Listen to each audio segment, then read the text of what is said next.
Voilà, donc la conférence de ce soir, j'ai souhaité donc la faire sur l'organisation des compétitions pour les U12. Je partage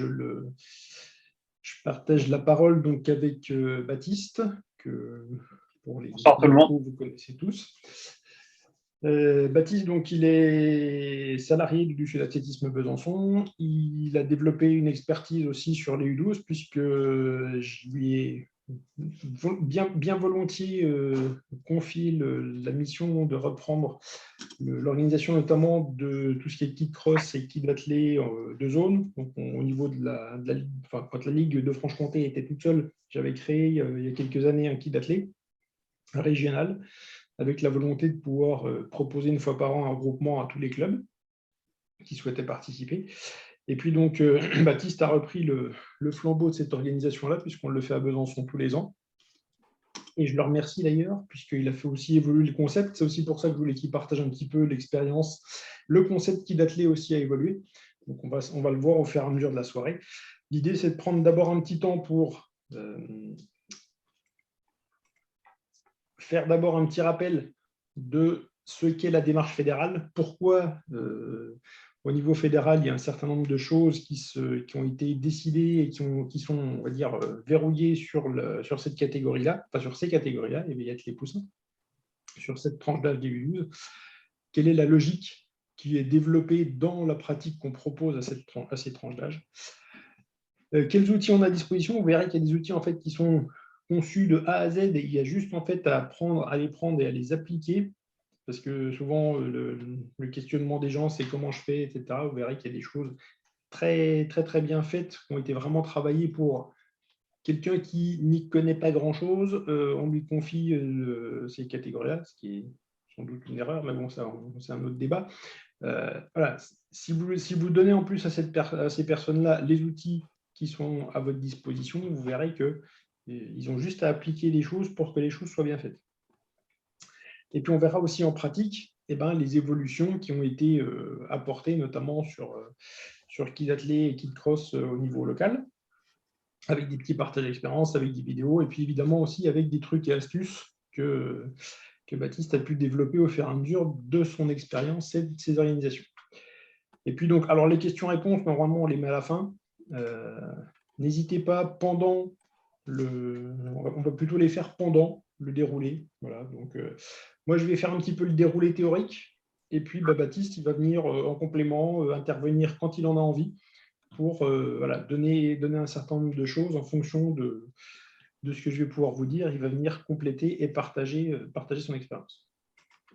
Alors, un petit rappel rapide sur la démarche fédérale. La démarche fédérale, elle s'appuie sur plusieurs choses. Elle s'appuie d'abord sur les besoins et les capacités de l'enfant. C'est-à-dire qu'on veut, on a eu tendance, quand on a pris les jeunes de plus en plus tôt, parce qu'au fur et à mesure des années, il y a 30 ou 40 ans, on commençait l'athlé en benjamin. Maintenant, on peut commencer l'athlé à 4 ans. Donc, les besoins et les capacités de l'enfant à 4 ans, à 6 ans, à 8 ans, à 10 ans et à 14 ans, elles ne sont pas les mêmes.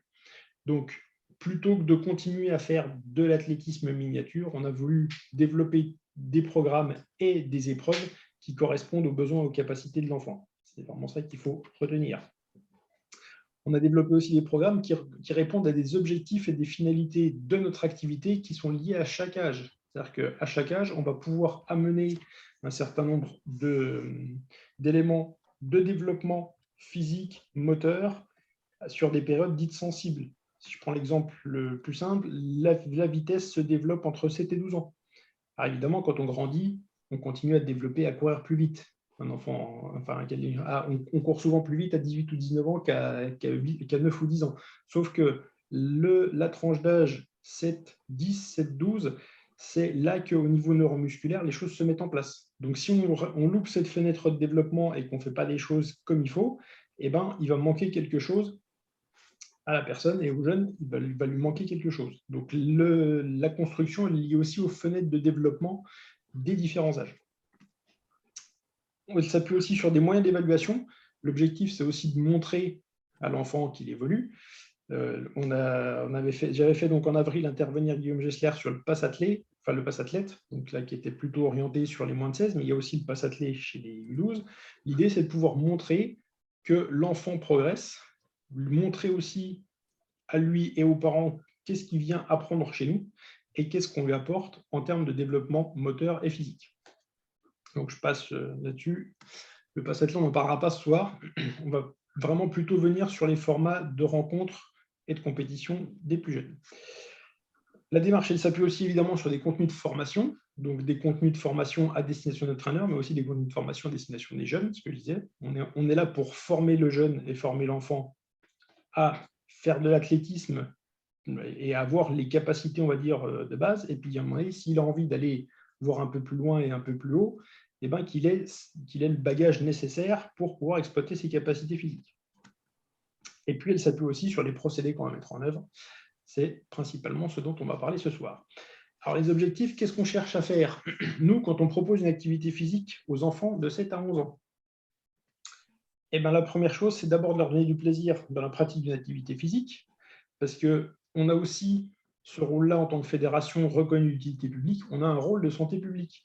Ça, c'est aussi quelque chose qu'il ne faut pas perdre de vue, c'est que dans la pratique qu'on propose aux enfants, on est là pour leur permettre d'avoir un développement moteur, d'accord, leur permettre d'avoir un développement physique, un développement émotionnel, je vais y venir, d'accord. Donc, un épanouissement de l'enfant sur les plans physiques, donc avoir une activité large sur les différentes qualités physiques, un développement moteur au niveau de la coordination de l'adresse par le biais d'un maximum d'activités. C'est pour ça qu'il y a de tout dans les activités qu'on propose. Il y a un grand nombre de variétés et on encourage le plus possible la variété. Ça leur permet de se développer aussi au plan affectif, dans le plaisir du mouvement, le plaisir de la réussite, le plaisir du progrès, les émotions, la maîtrise de soi. Et puis, on a aussi un rôle, évidemment, de développement social, puisqu'on leur apprend aussi à se sociabiliser, à travailler en équipe, avoir une vie collective, avoir des rôles divers et variés, partager avec les autres, voilà, un certain nombre de moments. Donc, l'idée de l'activité physique pour les 7-11, c'est ça, c'est la formation, et c'est absolument pas le fait de trouver et de voir qui est bon, qui n'est pas bon. Enfin, je mets au défi, et je le dis régulièrement, je mets au défi quiconque de me trouver à 8 ou 9 ans le futur champion du monde ou le futur champion olympique de l'athlète français. Ça, c'est pas possible. Donc, notre ambition, c'est les jeunes qui viennent chez nous, on leur donne un maximum de bagages, on leur procure un maximum de plaisir, voilà, on leur procure un maximum, on leur apporte un maximum de choses sur le plan physique, moteur, affectif et social pour leur permettre de se développer, voilà, et puis de développer leur motricité d'abord générale et ensuite leur motricité spécifique pour pouvoir après, évidemment, s'ils sont encore là et s'ils ont envie, pouvoir faire de l'athlétisme à leur niveau. Donc, les moyens d'évaluation, le Passathlé, j'en ai parlé rapidement. Donc, c'est un continuum de formation qui va de 4 à 15 ans et qui permet de valider donc, des étapes de progression sur chaque jeune. Et puis, donc, les rencontres dont on va parler ce soir. Donc, chez les éveillathlés, on est sur Kid Athletic Cross. Donc, éveillathlé, je rappelle, 7-9 ans. Et sur les poussins, Kid Athletic Cross, poussathlon, triathlon. On va développer tous ces éléments-là. Et c'est sur ces éléments-là, justement, qu'on va aussi vous apporter des trucs et astuces pour faciliter l'organisation et la préparation aussi de ces éléments. Je rappelle aussi, sur les débits, les 4-6, il n'y a pas de rencontre. Le 4-6, c'est uniquement du Passathlé, c'est de la motricité de base, motricité générale. Et à un moment donné, un enfant entre 4 et 6 ans, la notion de compétition, c'est totalement abstrait pour lui. Donc, le faire courir dans un peloton, on est sur des notions totalement abstraites pour les 4-6 ans. Donc, les 4-6 ans, ils sont là pour développer leur motricité générale. Donc, les contenus de formation, donc pour chaque concept, il y a un ensemble de situations d'apprentissage prêtes à l'emploi. Je vous l'ai dit, je vais vous les présenter et je vais vous en montrer quelques éléments. Je vais vous expliquer aussi comment les trouver facilement. Et puis, donc, les situations, l'objectif, encore une fois, c'est développement global de l'enfant, apprentissage d'exercices variés pour qu'il développe l'ensemble de ses habiletés. Donc, les outils à disposition. Vous avez le livret qui s'appelle la saison des U12, qui est disponible sur le site de la fédération. Vous pouvez le trouver dans l'espace jeune. Si vous allez dans l'espace jeune, je suis entraîneur. Vous avez donc, je suis entraîneur des écoles d'athlétisme et vous avez accès à ce livret. Il y a 253 pages pour vous aider à organiser la saison et les rencontres. Et donc, dans ce livret, ça c'est le sommaire, vous avez donc les principes de base pour élaborer la saison des U12. C'est grosso modo, vous allez retrouver ce que je viens de vous dire, parce que moi, je me suis appuyé dessus pour préparer les diapos. Tout ce qui concerne le kit attelé, avec les différents cycles, cycle d'automne, cycle d'hiver, cycle de printemps, vous avez tout le cycle avec les situations de rencontre et les situations d'apprentissage. Vous avez plusieurs cycles. Il suffit, encore une fois, de prendre ça et de l'appliquer. Et déjà, si vous faites ça, vous êtes déjà sûr de ne pas faire d'erreur avec les jeunes. Ensuite, vous avez donc tout ce qui touche le kit cross, le poussathlon et le triathlon. On va détailler chacun de ces éléments. Vous avez aussi, comme deuxième élément à votre disposition, la plateforme formation attelée, formation-attelée.fr. J'espère que vous connaissez tous. Si vous ne la connaissez pas, je vous encourage à aller dessus. L'accès est gratuit pour tous les licenciés. Il suffit de créer un compte, de cliquer sur « Je suis licencié », de rentrer votre numéro de licence, votre date de naissance et votre adresse mail. L'adresse mail que vous utilisez pour la communication et la correspondance de la fédération. Et puis, donc, le système va vous reconnaître quand il aura fait le lien entre les trois, et puis il va vous donner accès donc, à l'ensemble de l'espace formation, dans lequel vous allez trouver des fiches savoir, des exercices pratiques, voilà, il y a énormément de choses. On essaye petit à petit aussi, parce que ce n'est pas toujours facile de trouver ce qui nous intéresse, de retravailler la présentation pour que ça soit plus facile d'accès. Après, quand vous avez pris l'habitude de fouiller un petit peu dessus, vous allez arriver par la barre de recherche qui est juste sur l'entrée à trouver un petit peu ce que vous cherchez. Alors, en pratique, donc le kit attelé. Le principe du kit attelé, c'est des équipes mixtes. On essaie de faire ça, on fait ça sur un temps court, c'est-à-dire donc c'est des formats de 2 heures. J'ai mis sauf cas particulier parce qu'on va vous présenter justement un petit peu ce qu'on fait en régional. Une fois par an, on essaye de faire, une fois par an, on fait un régional où là, c'est sur une journée complète et où il y a aussi l'aspect donc rencontre des autres clubs, l'aspect un petit peu convivial. Donc, une fois de temps en temps, on peut se permettre de faire quelque chose de plus long, mais l'objectif, c'est d'avoir quelque chose de court où il y a un maximum d'activité. Les performances sont exprimées en points. Le résultat est collectif. L'idée, c'est, encore une fois, le classement individuel n'a pas de sens, notamment chez les éveils. Chez les poussins, on commence à faire quelques classements individuels, mais chez les éveils, le classement individuel n'a aucun sens. Vous ne faites que classer, quand vous faites un classement individuel chez les 7-9 ans, vous ne faites que classer l'avance physiologique qu'ont les uns par rapport aux autres. Si j'ai grandi plus vite, si j'ai pris, si je suis plus grand, un peu plus fort que les autres, au même âge, c'est pas parce que je suis devant, alors que ce n'est pas forcément moi qui aurai le plus de qualité physique ou qui serai devant dans quelques années. Donc, l'intérêt du résultat collectif, à la fois, c'est le côté social, donc sur la performance d'équipe, et puis c'est aussi le fait de noyer, on va dire, dans la masse, ceux qui sont en avance et ceux qui sont en retard. La rencontre se fait sous forme d'atelier. 3 objectifs moteurs. On a voulu sortir du jargon, justement, course lancée. La lumière. Pardon. Désolé. Oui.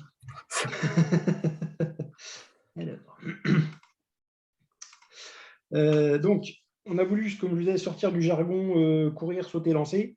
L'idée, c'est d'apprendre à l'enfant à se déplacer, à se projeter et à projeter. Donc, c'est un choix, on va dire, c'est un choix linguistique, mais qui est important, parce qu'on apprend d'abord à l'enfant on lui apprend d'abord à faire des actions, et des actions motrices, avant de lui apprendre à sauter en longueur, à sauter à la perche, à courir vite, à passer des haies, etc., ou à lancer un javelot. On va lui apprendre d'abord à se déplacer, à se projeter dans l'espace et à projeter les engins. L'idée, c'est aussi de permettre un maximum d'activité, puisqu'il faut qu'il y ait du mouvement. Si sur 2 heures, l'enfant est actif 3 minutes, ce n'est pas intéressant. Et il n'est pas nécessaire, évidemment, d'avoir un stade olympique. On peut faire ça un petit peu partout, y compris sur une aire d'évolution, une aire en gazon. Il y a moyen de faire du kit attelé en dehors du stade, même si souvent on le fait aussi sur le stade pour des raisons pratiques. Donc ça, c'est un exemple pour éviter l'inactivité. Le nombre d'ateliers doit être supérieur ou égal au nombre d'équipes. Voilà. Donc, si j'ai 6 ateliers différents, je vais mettre 2 ateliers se déplacer, 2 ateliers se projeter, 2 ateliers projeter. J'essaie d'équilibrer évidemment entre les différentes intentions motrices. Et puis, si je fais des équipes de 6, 7, enfin, voilà, c'est un petit tableau que vous retrouverez justement dans le livret qui vous explique un petit peu le nombre d'ateliers que vous allez pouvoir proposer en fonction du nombre d'enfants qui sont présents. Donc ça, c'est un autre exemple. Donc, c'est une copie, pareil, hein, d'une des pages du livret. C'est le répertoire des fiches ça doit être ça, le cycle d'automne, mais c'est ça. Donc, cycle d'automne, vous voyez que pour le cycle d'automne, pour les éveils athlètes, il y a 13 fiches, donc il y a 13 épreuves différentes possibles. On va pouvoir leur proposer. 3 sur les thèmes de projeter, 5 sur se projeter et 5 sur se déplacer. Et puis pour les poussins, vous allez avoir, pareil, 2, 4, 6, 8, 10, 12 fiches. Pareil, donc avec à chaque fois une thématique, on va dire, qu'on va retrouver, mais avec une difficulté évidemment plus importante chez les poussins que chez les éveils, puisqu'il y a une progression. Donc ça, c'est un exemple de fiche. Voilà, fiche numéro 4, parcours d'obstacles. L'idée, c'est de projeter, donc, non, c'est se projeter plutôt que de projeter, à mon avis. Oui, il y a une erreur, bon, c'est pas grave. Donc l'idée, c'est de franchir des obstacles, tout bêtement. Donc là, sur la fiche, à chaque fois, vous avez l'objectif impulsé selon des angles d'envol différents. Vous avez la mise en place de l'activité, le matériel dont vous avez besoin, le descriptif. Voilà. Enfin, on prend un bouchon dans le seau de réserve, franchit les obstacles aériens, dépose le bouchon dans le seau de l'autre côté et effectue le retour. Voilà. Dès qu'il franchit l'arrivée, le second prend l'effectue à son tour et ainsi de suite. Donc ça, c'est sur un temps donné que vous allez faire ça. Consigne, je prends un bouchon, je pars que lorsque le précédent franchit la ligne, je prends le plus vite possible sans renverser ou marcher sur les obstacles. Voilà. Et la performance, elle est considérée en nombre de bouchons, donc c'est un nombre de points. Les bouchons se transforment en points à la fin, et c'est encore une fois un nombre de points au niveau collectif. Et puis donc, vous avez la fiche, cette fiche-là, en fait, c'est la fiche épreuve de la rencontre que vous allez faire à la fin du cycle. Et puis, pour préparer les enfants à cette épreuve-là, eh ben, vous avez la fiche derrière avec 5 exercices à chaque fois possible. Donc, je peux prendre, hop, sur ma première séance, si je veux les préparer au parcours d'obstacles, eh ben, je vais faire un petit travail sur des obstacles différents, de différentes hauteurs, hop, sur de l'aller-retour. Après, je vais mettre des obstacles plutôt en longueur. On va, hop, ensuite, je vais alterner les obstacles. Et puis après, je vais pouvoir pousser la difficulté. Soit je vais garder des intervalles similaires, soit je vais changer des obstacles, soit je vais changer mes intervalles. Et donc là, à partir de ça, j'ai 5, 6, 7 situations différentes dont je vais pouvoir me servir pour mes séances. Et après, je vais construire mes séances en fonction des épreuves que j'aurais choisi de proposer à la fin pour le challenge. Et du coup, on va pouvoir aller piquer un petit peu dans toutes les fiches et se faciliter la vie aussi pour préparer les séances. Alors, je vous propose donc une petite vidéo justement sur le kit d'athlète régional 2018, qu'on fait donc au niveau de la zone Franche-Comté, qu'on a maintenu. Cette année, si je ne dis pas de bêtises, Baptiste, tu me corriges, il y avait, donc c'était début juin, et il y avait 280 enfants, donc quasiment 300, c'est ça, hein? On est 298, je crois. Ouais, donc c'est quelque chose qui marche, qui plaît, qui fonctionne. Donc je vous laisse regarder la vidéo. Baptiste, si tu veux commenter, n'hésite pas. Voilà. Il n'y a pas de son, c'est normal, hein, c'est juste pour qu'on puisse un petit peu commenter le.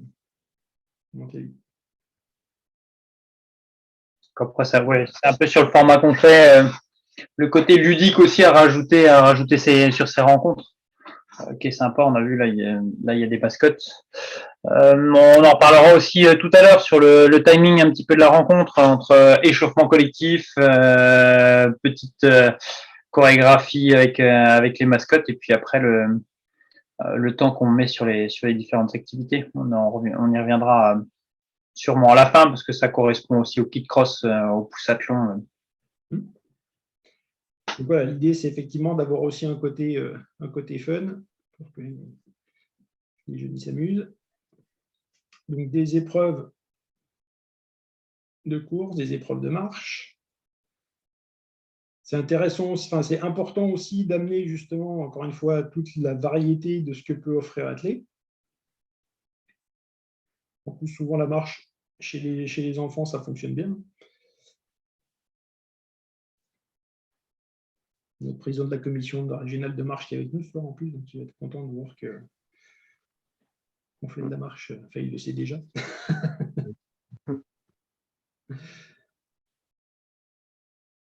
Voilà, on a vraiment des outils avec des ateliers qui sont prêts, qu'on a juste à exploiter, qui sont plutôt sympas. Donc, ça permet aussi de varier sur la journée les ateliers, que ce soit pour les éveils, pour les poussins. Éviter de faire les mêmes ateliers aux éveils qu'aux poussins aussi. Et j'y reviendrai aussi. J'y reviendrai aussi après pour ceux qui font les 5 ans d'école d'athlé. Si on leur fait faire pendant 5 ans les mêmes épreuves aux mêmes périodes, et ben, il y a un petit peu d'ennui qui s'installe. C'est clair. D'ailleurs, le programme n'est pas le même. Le programme est différencié pour les éveils et les poussins. Donc, c'est important, effectivement, de bien faire évoluer même si c'est évident que ce n'est pas forcément facile à gérer, parce qu'il n'y a pas forcément l'encadrement, on va dire, toujours nécessaire. Souvent, on fait aussi le lien et on fait les éveils athlètes, les poussins en même temps, par facilité vis-à-vis de l'encadrement. Mais autant que faire se peut, s'il y a moyen dans les clubs de différencier les éveils et les poussins, c'est important parce qu'ils n'ont pas les mêmes, encore une fois, ils n'ont pas les mêmes capacités, ils n'ont pas le. Et puis comme dit Baptiste, un éveil qui arrive à 7 ans, s'il y a 11 ans, s'il y a 10 ans, il fait encore les mêmes choses, à un moment donné, ça va être lassant. Donc il faut aussi pouvoir profiter aussi de ce qu'il a appris pour le faire évoluer et puis pour lui amener encore d'autres choses. Et c'est là où les différents cycles qui sont proposés, cycle d'automne, d'hiver et de printemps, sont intéressants aussi, parce que on peut se baser sur ces ateliers. Et on sait qu'il y a plus de 10 ateliers par cycle. Ça veut dire que si on fait une compétition avant décembre, donc sur le cycle d'automne, et ben on peut faire la première année 6 ateliers, la deuxième année 6 autres ateliers, et la troisième année on mixe un petit peu les deux. Mais au moins les jeunes, notamment dans leur préparation de la compétition, au moins ils voient vraiment différents ateliers et ils n'ont pas l'impression de faire toujours la même chose. Victoire de Quentin Macabré. Voilà, donc là c'était un petit challenge marche-course. Voilà. Il y a des petits temps qu'il faut combler aussi sur ces rencontres-là. Notamment les temps quand on arrive, quand on prépare les équipes à la fin, pour préparer la remise des récompenses. Et c'est pour ça qu'il y a ce petit côté fun aussi, où là, sur ce jour-là, avec Quentin, on avait fait un petit défi course contre marche. Mais ces temps-là sont importants aussi parce que sur une journée ou sur une après-midi, sur 2 heures, s'il y a un quart d'heure, un petit peu, une fois que la compétition est faite, un quart d'heure où il se passe rien du tout, c'est là où on peut perdre aussi un peu les jeunes ils partent un peu dans tous les sens pour certains, où on est sur la fin de la compétition et puis il y a aussi un peu de fatigue qui s'est installée. Ils ont fait quasiment 1h30 d'activité. Et puis là, c'est là où ça commence à se chamailler, où ils s'ennuient et puis ils rentrent chez eux et ils ont en mémoire, c'est un peu ce qui s'est passé à la fin. Ils disent, ouais, c'était bien, mais à la fin, on s'est un peu ennuyé parce qu'on attendait. Donc, c'est un petit peu dommage. Pour effectivement animer le temps mort, même si vous verrez aussi, il y a des trucs pour avoir les résultats assez vite, mais il faut quand même prendre le temps de collecter les dernières épreuves, faire le classement. Voilà, ça peut aller assez vite, mais c'est vrai que un quart d'heure, c'est assez rapide, mais Voilà, s'il y a un vrai gros temps mort où il ne se passe pas grand-chose, ça peut être effectivement un petit peu embêtant. Kit cross, tu veux parler du kit athlé tout de suite ou on continue à dérouler et puis Je ne sais pas si on est sur le kit athlé. Alors, s'il y a des gens qui ont des questions, on peut rester sur le kit athlé puis on passe sur le kit cross, cross après. Est-ce qu'il y a des questions kit athlé particulières sur le principe d'organisation? Alors, on peut voir un petit peu les principes d'organisation aussi. Après, déjà sur la vidéo là, il y avait des épreuves qui étaient du poussathlon. Sur la vidéo, on appelle kit athlé régional, mais c'est vrai que c'est la première année qu'on mettait en place les épreuves du poussathlon. Et ça, on en parlera vraiment après avec des résultats individuels. Donc, je continue à dérouler et puis on revient après. Sauf s'il y a des questions, mais oui, on va peut-être faire comme ça. Allez, je continue à dérouler. Alors, donc le kit cross,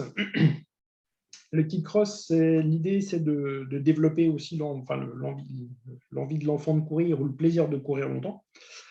Donc, l'idée, c'est que pour que ça s'adapte à tout le monde, c'est l'enfant lui-même qui décide quand il veut courir ou quand il veut marcher. Dans toutes les épreuves, dans tout ce que vous pouvez mettre en place en kit cross, la base, c'est l'enfant qui décide. Il faut bien insister là-dessus aussi. Il faut être vigilant avec ça, notamment aussi par rapport aux parents qui ont tendance à vouloir, quand l'enfant il marche, vouloir pousser à ce qu'il court. Non, c'est l'enfant qui gère, c'est lui qui court, c'est lui qui se connaît, c'est lui qui gère son effort. Comme ça, l'effort est individualisé. Ouais. Là, on différencie quand même école d'athlé et poussin, non? Sur le kit cross, oui, on va y venir. Parce que décider de courir ou marcher pour les écoles d'athlé, ok, mais après pour les poussins, c'est l'enfant qui faut quand même avoir des épreuves où on leur demande de courir, non? Ah, mais t'inquiète. Ils ont fait déjà 3 ans d'athlé. Ah, mais en éveil, ils courent aussi. Hein. Oui. Non, mais bon. Tu vas voir, le kit cross, justement, Baptiste va en reparler. Les gens ont été surpris du kit cross régional parce qu'il y avait 3 épreuves. Et en fait, on n'a jamais interdit aux enfants de courir, ni de courir longtemps. Le truc, c'est que ce qu'il faut bien comprendre, c'est encore une fois, c'est que c'est l'enfant qui décide de courir. Et la problématique des enfants, c'est que c'est souvent pas eux qui décident de courir. C'est souvent donc tant qu'ils ont plaisir à courir, c'est pas un problème qu'ils courent longtemps. Ça devient un problème quand c'est contraint. Donc après, il faut leur donner l'envie de courir. Et le kit cross, justement, le but du kit cross, c'est leur donner l'envie de courir avec des épreuves qui sont adaptées, avec de l'intermittent, avec des choses justement qui leur permettent de faire des efforts, des temps d'effort, des temps de récup. Et donc, toute la conception du kit cross, elle est basée aussi là-dessus. Et du coup, il y a plusieurs options possibles. Il y a courir longtemps, lentement. Il y a des efforts intermittents plus rapides. Il y a des épreuves. Donc, je pense qu'il y en a qui vont découvrir certains concepts. Voilà. Après, il y a aussi toujours les poussins qui sont, alors les poussins 2, ceux qui sont en CM2, certains commencent à être un petit peu, entre guillemets, feignants ou profitent pour dire, bon, je marche tout le temps, mais il y a des ateliers où on peut imposer une zone où on marche, essayer de les motiver pour dire, vous êtes fatigué, vous faites l'effort d'aller jusqu'à cette zone-là pour marcher. Et puis dès que vous finissez la zone, vous marchez lentement ou rapidement comme vous voulez. Dès que vous avez fini, vous repartez en courant. Voilà, il y a des petites astuces qui peuvent être comme ça, ou des zones de lancer quand on fait du biathlon. On en reparlera là. Ça sera présenté quand il y a du biathlon. Il y a une zone où ils sont obligés de s'arrêter pour lancer. Si ça va bien, ils repartent à fond. Soit si ça va un peu moins bien, ils en profitent pour prendre le temps pour prendre leur vortex, leur balle, leur anneau. Voilà, il y a des petites astuces comme ça. Qu'on peut faire. Et aussi, avec ce document la saison des U12, on a vraiment pas mal de situations qui permettent aussi d'accompagner le jeune à pouvoir courir jusqu'à 10 minutes, voire 12 minutes pour les poussins, quasiment non-stop à leur rythme. Sans forcément dire, il y a un point de départ, un point d'arrivée, et puis le but, c'est d'être dans les 3 premiers, parce que vous avez une récompense, et les autres, merci d'avoir couru, mais c'est plus ça qu'il faut éviter, quoi. Et puis, on va voir aussi justement dans la vidéo des systèmes de courses collectives où tout le monde participe à une certaine performance. je ne vous en dis pas plus. On va passer on va voir la vidéo justement un petit peu après. Donc la durée, évidemment, doit être adaptée. On va voir les préconisations. Aux possibilités des enfants, âge et niveau de préparation. Donc, encore une fois, un enfant peut courir longtemps, ce n'est pas un problème. Il n'y a aucun souci. Le tout, c'est quelle intensité il met, et quel engagement il met, lui aussi. Mais il y a des enfants qui courent assez longtemps. Il y a des épreuves, c'est pareil, on a aussi, les gens ont tendance à penser à tort qu'on préconise que les enfants ne se mettent jamais dans le rouge. L'épreuve qu'on a vue là, sur la vidéo, où on ouvre la porte et où ils font 100 mètres en accélération progressive, je peux vous dire que ceux qui vont jusqu'à 14-15 km/h, c'est pas, physiquement, c'est dur. On n'est pas dans la protection à tout prix, machin, il ne faut pas se mettre dans le rouge. Le truc, c'est entre se mettre dans le rouge sur une épreuve comme ça et puis tomber dans on fait que de la course à pied et puis on pousse les gamins et puis on fait des séries de 400 mètres, comme on peut le voir encore dans certains sports. Moi, je ne l'ai pas vu chez nous, mais je l'ai vu il y a quelques années et puis là, je le vois dans d'autres sports. À un moment donné, dans le triathlon, c'est comme ça. Voilà, par exemple. Dans le triathlon, moi, je vois le club de triathlon s'entraîner. Tu as des jeunes de 7 ans avec des jeunes de 15 ans. C'est ça, ensemble. Ils font tous des 400 mètres. Ou des 800 même. Hein. Voilà, le début. Donc on est d'accord, c'est n'importe quoi. Mais après, ils font les erreurs, voilà, ils testent, ils font des erreurs. Ils se rendront compte que c'en est peut-être un jour. Après, ouais, puis ils font aussi des championnats très jeunes. Ouais, et puis les gamins à 16 ans, ils aiment ça. Ouais, ils aiment ça, ouais. Puis à 16 ans, ils ont explosé. Non, mais je pense qu'il y a un juste milieu là-dedans. Voilà, exactement. C'est pour ça qu'on ne préconise pas de ne pas courir, au contraire. Mais voilà, il y a un juste milieu à trouver entre on ne fait rien et on fait n'importe quoi. Donc, l'idée, justement, de l'approche de la pratique chez nous, c'est de faire, justement, d'avoir un développement global et puis de ne pas être dans un excès ou dans l'excès de trop ou dans l'excès de pas assez. C'est trouver le juste milieu. Donc, la durée des efforts, évidemment, est adaptée aux possibilités d'enfant, aux conditions climatiques, à l'environnement. Si besoin, en cours de rencontre, on peut augmenter ou diminuer ou fractionner différemment. C'est-à-dire qu'on peut réadapter sur le moment. Si on voit que c'est nécessaire il fait chaud, on fait des pauses en plus pour qu'il puisse s'hydrater. Si il fait un peu froid, justement, on évite qu'il s'arrête trop pour ne pas se geler. Enfin, voilà. Donc ça fait aussi partie des choses. On n'est pas verrouillé dans un cadre, c'est évolutif au besoin. Donc, il y a 6 situations de rencontre sur l'équipe cross. Le manège, c'est un effort continu. Le cross-athlon, je vais vous montrer une vidéo. Le biathlon, donc Baptiste en a parlé. Le relais cross, le relais duo, le relais à la carte. Alors ça, c'est les 6 situations de rencontre. On ne va pas les détailler les 6 ce soir. On n'aurait pas le temps. En 1h30, on n'aurait pas le temps de toutes les voir. On va vous détailler simplement le cross-athlon. Et juste une petite question, excuse-moi. Vas-y. Est-ce qu'on a le droit d'en inventer Oui, bien sûr.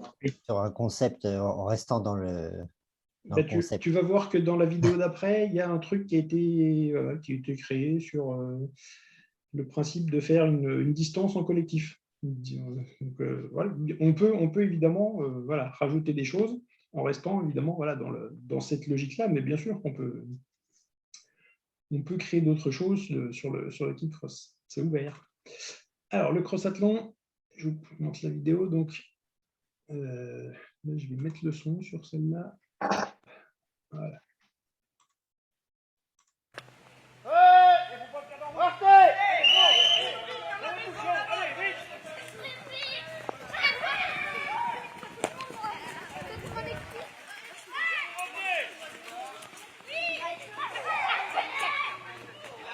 Donc le cross-athlon, en fait, c'est des phases de course alternées avec des ateliers.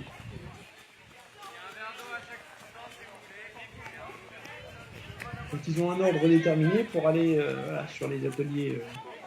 Et à chaque fois, après les ateliers, ils récupèrent des bouchons et ils ramènent le bouchon jusqu'au saut de leur équipe. Donc comme ça donne du mouvement sans arrêt, donc c'est un travail intermittent. Au niveau des maisons, pour le comptage des points, Il y a quelqu'un qui ravitaille s'il y a, Ah oui, puis en plus, ouais, ça s'il y a va besoin de permettre boire. de poser justement avec les verres d'eau, nickel. Là, c'est des petits exercices de déplacement. Voilà. Donc, l'idée, c'est aussi de travailler sur la notion de concentration et d'attention dans des temps où on fait des efforts quand même, qui sont assez intenses. Ouais, super, tiens. Le bouchon. Allez, à toi, c'est parti. Bravo. Ok. Allez, hop. Tu t'en souviens? Ok, Ok, parfait. allez, vas-y. Des petits exercices voilà, de coordination, de lancer. Tiens, on fait 2 bouchons. Allez, ma grande, allez. Tu t'en Allez, souviens? sorti les...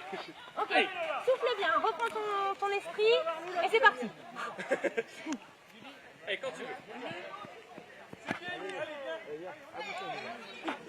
Allez, on recommence, c'est pas grave, t'inquiète. Pose-toi, non, non, reviens ici, tout derrière. Souffle bien. Oh,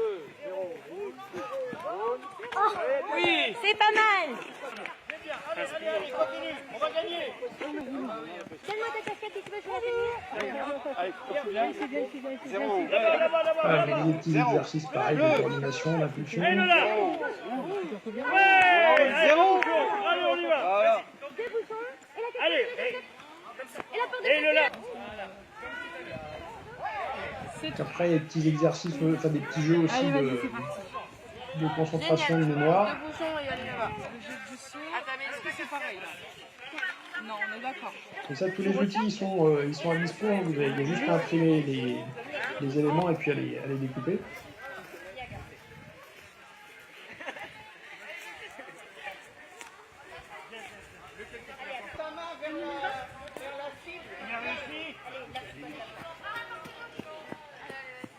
Allez, tu peux y aller quand tu veux. Attention. Voilà, très bien. Attention, les crocodiles, ils vont pas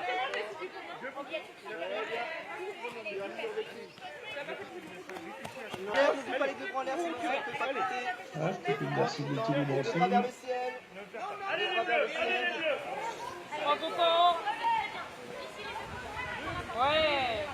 Les deux bras vers le ciel pour finir. Elle est bien là. Ok, super, 2 bouchons. Ça va, les crocodiles, ils sont pas morts. 2, 1, stop. Retirez les bouchons, vous les mettez à leur place. Allez, donc une première séquence de 10 minutes. Donc, vous voyez, c'est un effort, ce qu'on disait tout à l'heure, hein, c'est des efforts qui durent 10 minutes en intermittent. Ça commence déjà à faire un travail assez intense. On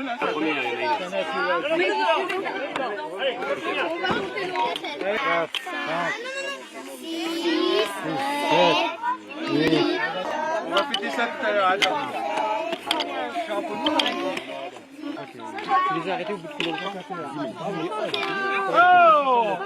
Les premiers, c'est les bleus, avec 72 points. 1, 2, 3. Alors, l'équipe blanc et l'équipe vert, ex aequo, avec 50 bouchons chacune. Alors là, c'était la première manche. Ah, partez. Allez, allez.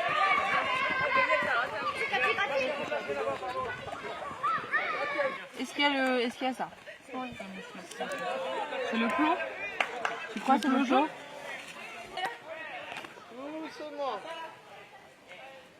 Ouais. Hey, repose-toi un petit peu. Repose-toi un petit peu. Ça va repartir. Allez. Tu veux te reposer? Allez, continue, allez. On est les meilleurs, faut pas arrêter. Devant nous et remercier tous les éducateurs du centre. Et le centre qui nous a amené les installations.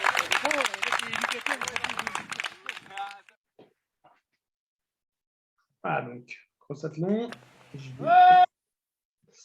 Alors, donc sur Quelque chose que j'ai vu, ouais Yannick, je me permets, quelque chose que j'ai vu, mais qui est valable pour tout en fait, c'est notamment au niveau des points. Au côté motivation, c'est tous les efforts sont récompensés quoi qu'il arrive. Je rapporte minimum 1 point. Donc là, s'ils réussissaient leur atelier, ils avaient 2 points. Si je le réussissais, en bouchon, pardon. Si je ne le réussis pas, j'ai quand même 1 bouchon. Donc, point de vue motivation, prendre goût quand même à l'effort, parce que tout ce que je fais, c'est utile pour mon équipe. C'est vraiment à prendre en compte. Faut pas qu'il y ait un seul, parce que c'est le meilleur moyen de démotiver un jeune. Il n'y a pas de zéro. Donc sur le kit cross, pareil, donc, ça c'est des fiches donc, sur lesquelles on va trouver un certain nombre d'exercices pratiques pour préparer encore une fois le kit cross.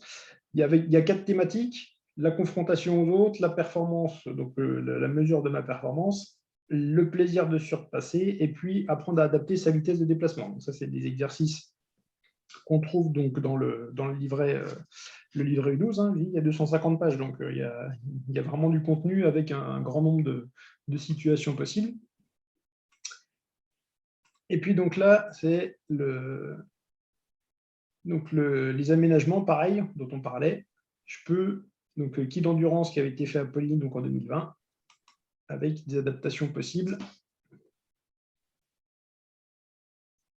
Donc là, il y a 3 épreuves sur le kit d'endurance, il me semble. Donc la course à vitesse croissante, qu'on a vu aussi sur le kit d'athlé. Voilà, je vais courir 100 mètres de plus en plus vite. Sur l'épreuve, celui qui a le chrono, il ouvre la porte. La porte, elle est ouverte 5 secondes en fait, sur l'intervalle de vitesse. Donc au départ, on est sur, je crois que ça va être 36 secondes, je crois, le premier tour. Donc ça va vraiment, 36 secondes sur 100 mètres, c'est tranquille. Et puis de plus en plus, hop, ça accélère, ça accélère, ça accélère. Une épreuve de marche athlétique. Faire le plus de tours possible, 7 minutes pour les éveils, 10 minutes pour les poussins. Donc là, le système de comptage, ce n'est pas des bouchons, c'est des bracelets, mais c'est le même principe.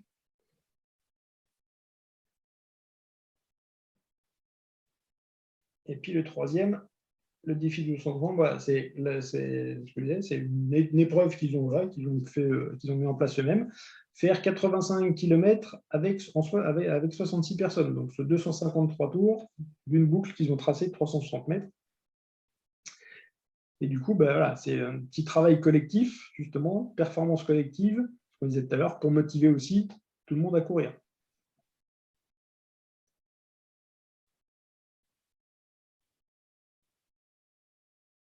Et puis le côté, c'est le côté de dire, j'ai fait 85 km, on a fait 85 km à plusieurs, c'est tout de suite quelque chose qui parle aussi, on va dire, aux enfants, de dire, j'ai couru, on a fait 85 km. Toujours un aspect sympa. Ouais, je pense que c'est ce que demandait un peu Pascal, mais on peut inventer, je pense, plein de situations. À partir du moment où on n'est plus sur du, vous avez les gamins, vous avez 800 mètres à faire, puis on fait un classement individuel au bout. Je pense qu'il faut éviter un petit peu ce format-là. En gros, pour les éveils, c'est clair. Pour les poussins, c'est préconisé de faire 1 ou 2 crosses individuelles ou 2 courses dans l'année individuelles. Une au niveau de la saison des crosses et puis une qui doit être peut-être sur les saisons plutôt mars-avril. Ça pose pas de soucis, mais un cross et un triathlon, je crois. Un cross et un triathlon. Et ouais, le but c'est d'éviter que toutes les 2 semaines, ils soient sur une course qui fasse 1 km 500 et puis le but c'est d'essayer d'être dans les 3 premiers parce que si on part tous du même endroit, on arrive tous au même endroit, les premiers ça va bien aller, mais les derniers entre guillemets, je prends des tôles tous les week-ends. C'est mes parents, j'aurais de moins en moins envie d'y aller, mais les parents, ils vont me pousser aussi. Et puis là, on n'est plus dans une pratique sportive plaisir, exactement. Donc voilà, on peut inventer plein de choses. Là, sur le kit cross régional qu'on a fait, on a fait un petit peu un mix des différentes expériences qu'on avait, que ça soit dans le Jura, que ça soit au niveau de la marche aussi. On s'appuie pas mal sur Quentin qui est là. Et puis voilà, et puis au niveau de la marche, on est sur l'endurance, mais on n'est pas obligé de faire que de la course à pied. Et si on veut plus tard, notamment sur les interclubs, avoir des athlètes qui puissent faire de la marche, si on n'en propose jamais pour les petits, on aura très peu de chances d'avoir des benjamins qui en font, des minimes, des cadets et encore plus. Je pense que Quentin pourra le dire, mais je crois que tes filles là, elles ont fait de la marche des éveils des poussins. Marine les 2 cadettes que j'ai actuellement qui sont dans le top 8 français, elles sont depuis l'école d'athlé, depuis l'éveil athlé. Donc, et elles ont fait de la marche sur les quilles d'athlé et c'est comme ça qu'elles ont découvert la marche. Donc ça, oui, donc ça c'est les épreuves Baptiste le disait, c'est les épreuves donc, qui ont été proposées au Kick Cross régional. Et donc, effectivement, tu peux reprendre ce que je disais tout à l'heure, hein, Baptiste, je ne sais plus qui c'est qui était un peu perturbé parce qu'en fait, au final, quand on compte tout, ça fait sur la journée, il y a 18 minutes pour les éveils et 26 minutes d'effort pour les poussins. Et, on a même adapté le jour même parce que du coup, on a dû baisser à 6 et 10 minutes, je pense, pour le biathlon, si je ne me trompe pas. On a adapté le jour même pour dire, en fait, finalement, on va peut-être, vu le nombre aussi de participants, voilà. L'avantage, c'est qu'on peut s'adapter. C'est ça. Et encore une fois, l'idée, c'est de proposer un maximum de variété et puis de donner le plaisir de courir. Et puis, il y a une chose aussi qui est importante à bien comprendre, notamment dans l'aspect kick cross, c'est-à-dire que dans l'inconscient collectif de l'athlète, le cross, c'est l'hiver. Mais généralement, un kick cross, vous pouvez faire ça le 15 avril ou le 30 avril pour vous donner une chance qu'il fasse beau. C'est-à-dire que ce n'est pas parce que le cross chez les plus grands, c'est l'hiver dans la boue et dans le froid, que chez les petits, ça doit être pareil. Il faut que si vous voulez qu'ils trouvent du plaisir à courir, il faut aussi qu'il y ait des conditions qui s'y prêtent un peu. Donc, le fait de dire je fais mon kick cross déjà au mois de mars, mi-mars, je me laisse un petit peu de temps. C'était ça, c'était le 20 mars cette année, le 20-25 mars. Donc voilà, plutôt que de se dire on le fait le 15 janvier ou le 1er février, on se laisse l'opportunité qu'il fasse un petit peu beau et puis que les enfants ils soient là, ils soient dans de bonnes conditions et puis qu'ils ne passent pas 2 heures à se geler. Et puis au final, ils retiennent juste le truc qui a fait froid et qui ne se sont pas fait plaisir. Donc, si on veut qu'ils se fassent plaisir, il faut aussi sortir de nos carcans, il y a les périodes et les machins. Voilà. Je peux même envisager, pourquoi pas, de faire un kit d'endurance en fin de saison ou en début de saison prochaine. C'est des choses qui sont tout à fait envisageables. Même nous, on a fait évoluer le format du kick cross régional où au début, il y avait un seul biathlon. Oui. On a fait une année, on a fait 2 épreuves et cette année, on en a fait 3. Ils sont environ 10 minutes sur les ateliers. On faisait les éveils sur les ateliers pendant que les poussins étaient au repos. Donc, il y avait 10 minutes d'atelier et 10 minutes de pause. Et après, c'était aux poussins de passer sur leur atelier. Les éveils étaient en récupération passive. Et puis voilà, ça permet d'avoir un petit peu de récup. Ça permet aussi aux éveils, des fois, de voir ce que font les poussins et de montrer un petit peu ce qu'on doit faire. Donc, voilà, ils sont pas obligés d'être pendant 1h30 en activité non plus. Hein. Quand ils sortent de 8 minutes les éveils d'activité, ils ont un petit peu de temps de récup. Ils ont besoin de récup après, même si souvent ils récupèrent vite. Voilà. Après, même nous là, chaque année, on se fait un petit bilan. Alors sur place, on redemande sur les épreuves et puis on adapte un maximum selon comment ça s'est déroulé. Et notamment aussi au niveau des épreuves, on a fait le relais marche qui n'existe pas dans le livret de la saison U12, mais on l'a mis format marche parce qu'on s'est dit, tiens, ce serait bien qu'on propose de la marche sur le kick cross. Rien n'empêche de faire un biathlon en marche. Voilà, il faut adapter. Après, ce qui peut être un frein aussi sur les organisations, c'est la place, c'est le matériel, tout ça. Donc, il faut que chacun puisse adapter par rapport à ce qu'il peut faire. Est-ce que aussi c'est une compétition qu'on fait en interne pour les clubs à section avec sa petite section, ou est-ce que c'est quelque chose de plus grand où là, comme on dit sur le format régional, on a 300 jeunes, ça change aussi. Mais une petite compétition avec votre groupe d'éveil et de poussins, s'ils sont une 50aine, on l'a vu sur la vidéo de ce qui s'était passé à Champagnole, il y a de quoi faire, il n'y a pas besoin non plus de moyens humains surdimensionnés parce qu'il n'y aura pas 300 jeunes, même s'il en faudra aussi. Sur la vidéo aussi du cross-athlon, faut un peu de matériel, faut un peu de monde parce que sur chaque atelier, il faut du monde, mais ça peut être aussi un travail qui peut être fait à l'entraînement ou si on a envie de varier un petit peu les pratiques et on a envie de les faire courir. Et au final, on va pas les faire courir en non-stop en disant voilà, il vous reste 6 minutes de course, il vous reste 4 minutes, il vous reste 3 minutes. Et en fait, on leur dit vous revenez à chaque fois à un point central et vous courez au prochain atelier. Et je pense que certains ne vont pas se rendre compte qu'en fait, ils font du travail d'endurance parce qu'ils vont être sur du travail plutôt ludique, ils vont en faire un petit peu de saut, du saut en croix, un peu de logique aussi. Donc, c'est aussi des moyens qui peuvent être sympas, notamment pour ceux qui sont réticents à courir. C'est clair. Ça fait ça occupe l'esprit d'aller d'un bout à l'autre, d'aller sur un atelier, effectivement. Ça donne... Il y a pas mal d'organisations quand même. Sur Oui, bien sûr. Le cross-athlon, là, parce que pour qu'ils n'arrivent pas tous en même temps aux ateliers, tout ça, ça doit être assez… Ça demande du boulot, effectivement. Ouais, ça demande de la préparation. Ça demande… Après, il y a des épreuves que volontairement, on n'a pas encore proposées. Je parle point de vue régional, mais nous aussi, au niveau du DSA, on fait des rencontres avec toutes les sections parce qu'on sait que quand tu as vite plus de 100 gamins, bah, c'est compliqué. Donc, comme j'ai dit, il faut adapter un petit peu au public qu'on va avoir. Et pas perdre de vue aussi que ces épreuves-là, c'est un excellent moyen de toucher les parents, de les recruter. Enfin, dire, voilà, Alors après, il vous faut, moi je dirais qu'il vous faut carrément une personne qui soit là pour aller chercher les parents, aller leur demander.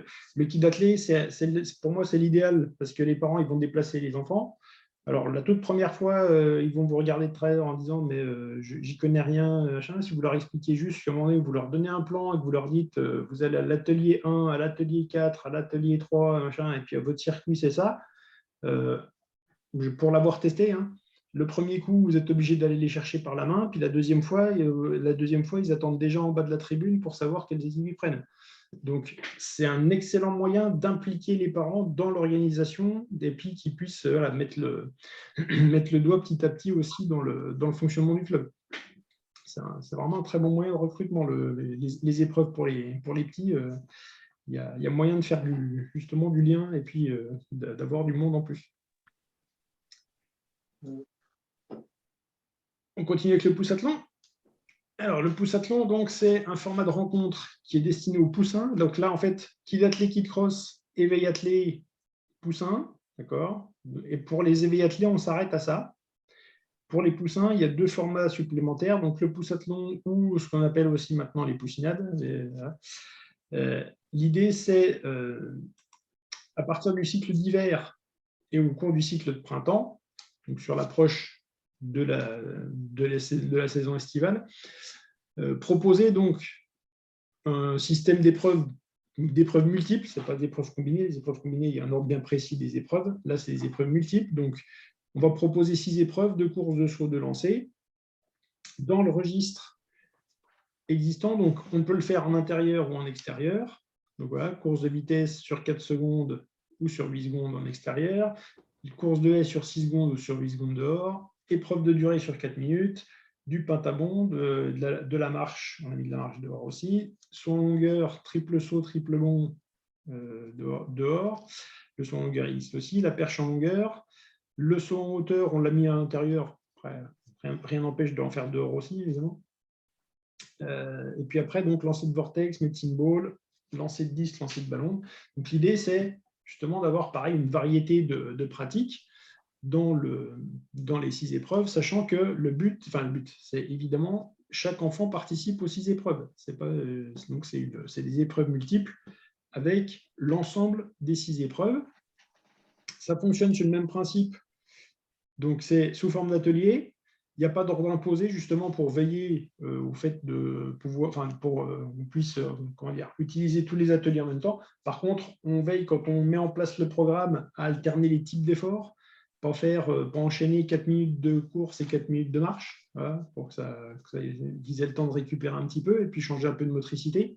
Pas faire 2 courses et 2 sauts et 2 lancers consécutivement.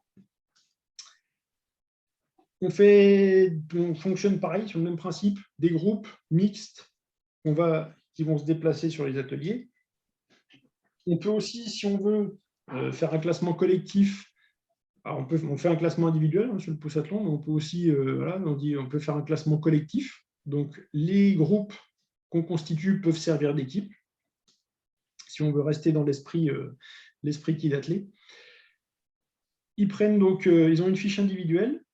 Et donc, les groupes se déplacent d'atelier en atelier. Un atelier dure 10 à 15 minutes. Pareil, durée totale maximum 2 heures. C'est facile à juger parce que c'est des zones de performance. Je vais vous montrer la grille d'éval. Je ne suis pas au chrono au centième près ou avec mon ruban. En fait, j'ai des zones de performance. Du coup, je n'ai pas besoin d'avoir non plus voilà, des juges formés qui connaissent le règlement par cœur. Et puis, donc, c'est toujours pareil. Je suis dans l'esprit qui d'athlète, c'est pas de zéro. Voilà. Et puis, on est là pour aider à la réussite de l'enfant et voilà, pas valoriser ce qui est fait. C'est pour ça qu'il n'y a pas de zéro. Donc, sur les grilles de perf, c'est une grille de perf qui va de 1 à 6 points. Donc, par exemple, si je prends la vitesse sur 4 secondes, si je fais moins de 20 mètres en 4 secondes, ben, je vais prendre un point. Si je fais entre 20 et 22 mètres, je vais prendre 2 points. 3 points si je fais entre 22 et jusqu'à 6 points. Si j'arrive à faire plus de 30 mètres en 4 secondes, si vous avez déjà des poussins qui arrivent à faire plus de 30 mètres en 4 secondes, ça va déjà vite. Donc voilà, et après, donc, du coup, ça fait une cotation à 30 points, je crois, puisqu'il me semble qu'on enlève l'épreuve la moins bonne, et puis on fait un total sur 30 points. Je ne dis pas de bêtises, Baptiste. Exactement, oui, c'est ça. Ça permet de, entre guillemets, se louper sur une épreuve ou d'avoir le droit de ne pas forcément être bon sur une épreuve plus technique. Voilà. Donc, et puis du coup, ça donne un total sur 30 points. C'est un format qui est plutôt sympa. On était revenu sur les poussinas d'avant. On disait non, faut arrêter d'en faire. Donc là, c'est un format qui est revenu, mais avec plutôt le système de points, ce qui permet un petit peu de rester dans la continuité du kids et de pouvoir aussi, je trouve, moi, c'est pour les bons poussins, entre guillemets, parce que là, en CM1, CM2, il y en a quand même qui se démarquent par rapport aux autres. De se dire d'être valorisé aussi, parce qu'il y a un classement individuel. Après, est-ce qu'on récompense que les 3 premiers ou est-ce qu'on dit on récompense les 5 premiers? Voilà, ça c'est chacun fait ce qu'il veut, mais ils arrivent à s'y retrouver en disant bah tiens, je fais 6 points, donc je fais un max de points. Je vois que les copains derrière, mais ils en font plutôt 4, plutôt 5, ou moi je fais 4-5 points et il y a quelqu'un, il y en a un, il est à 6 points, c'est qui? Voilà, on commence à toucher un petit peu ce qui va se faire en Benjamin, donc je trouve que c'est une très bonne liaison qu'on a avant de passer en Benjamin. Puis on a le triathlon après derrière qui sera vraiment le reflet de ce qui se fera dans les catégories benjamines. Mais c'est bien parce qu'à une époque, on était resté sur les débuts un petit peu du kid athlé. Et ben, on faisait quasiment plus ça pour les poussins. Et je sais qu'on perdait pas mal de poussins parce qu'à un moment donné, ben, on fait des jeux, des ateliers, mais on est noyé dans la masse. Et puis c'est des jeux. Et puis moi, ce que je vois à la télé, ben, ils sautent en longueur, ils sautent à la perche. Ben, là, je saute en longueur, je saute à la perche. Sauf qu'on va pas être au centimètre près, on va être sur des zones de points. Et je vais pouvoir me sentir valorisé aussi par les nombres de points, ou me dire, ben, c'est pas trop cette épreuve qui me plaît, ou j'apporte quand même sur le côté collectif des points à mon équipe. Voilà, donc je pense que c'est vraiment un outil intéressant, et aussi ça permet de vraiment toucher toutes les disciplines de l'athlétisme. On a du lancer de ballon. S'ils font du lancer de ballon, quand ils vont arriver en Benjamin, qu'ils vont avoir un marteau dans les mains, je pense qu'ils seront moins perdus que s'ils n'en avaient pas fait. Il y a du disque aussi, donc c'est des vrais disques plutôt en caoutchouc. Nous, on a des ludidisques avec des petits crochets. Voilà, on fait de la perche, on fait de la hauteur. Pour moi, quand ils vont arriver en Benjamin, ils vont pas être perdus. Et certains vont même pouvoir être presque, sachant que là, le changement de catégorie va se faire au 1er septembre, ils seront quasiment même opérationnels, certains, pour octobre-novembre, s'il y a des petites compétitions pour les jeunes à cette période-là. L'intérêt, c'est aussi qu'à cet âge, ils commencent justement à avoir la notion de performance, à avoir la notion de temps, de distance, ce qu'ils n'ont pas en étant plus petits, en fait. Ils ont la notion de classement en étant plus petits, mais ils n'ont pas la notion de distance. Le test le plus simple à faire, c'est un gamin de 8-9 ans, vous lui faites faire je sais pas, un 800, un 1000, etc. vous lui demandez la semaine d'après quel temps il a fait, il n'en sait rien. Si vous lui demandez à quelle place il a fini, il le sait. C'est-à-dire que c'est pour ça aussi que c'est important, à la base, le classement collectif, parce que voilà, il y a un classement, il y a une comparaison aux autres qui fait partie, on va dire, de la compréhension de l'enfant. Mais la perf, au départ, ça ne veut pas dire grand-chose. Alors qu'effectivement, quand on commence à arriver en poussin, ben là, les notions de distance, la distance, le temps, ils commencent à appréhender ces choses-là et la notion de mesure de la perf. Donc, c'est vrai que c'est intéressant voilà, de basculer sur ces logiques-là, en restant évidemment voilà, dans des zones. C'est pas ça n'a aucun intérêt de savoir qu'à 11 ans, il fait 14 secondes, 28 centimes au 100 mètres. Quoi. Ça c'est totalement inutile. Par contre, ouais, sur ce format-là, du coup, il y a un petit peu moins ce côté collectif et ludique si on fait que ces épreuves-là. Donc, faut pas hésiter en 7e épreuve ou faire que 5 épreuves du poussathlon, rajouter un relais type F1 ou autre dans la compétition quand on a des bons groupes de jeunes qui aiment bien s'amuser aussi en pratiquant l'athlé. Il faut pas dire, à la Fédé, ils mettent ces 6 épreuves, faut faire 2 lancers, 2 courses. Rien n'empêche de dire, soit je fais cette épreuve, soit j'en fais que 4 et puis j'ai une 5e, je fais du relais. Poussathlon, c'est quoi de ça? Je n'ai pas compris la question. Attends. Je crois qu'elle n'était pas pour nous, la question. D'accord. Alors, en fait, c'est quelqu'un qui arrive un petit peu après. Donc, quand vous arrivez en cours de route, alors le poussathlon, je peux revenir 3 secondes en arrière si vous voulez, mais donc, le poussathlon, c'est des épreuves multiples où chaque enfant fait 6 épreuves, 2 courses de saut de lancer, et où on met donc un classement lié à une table d'évaluation que vous avez à l'écran. Donc la table de cotation.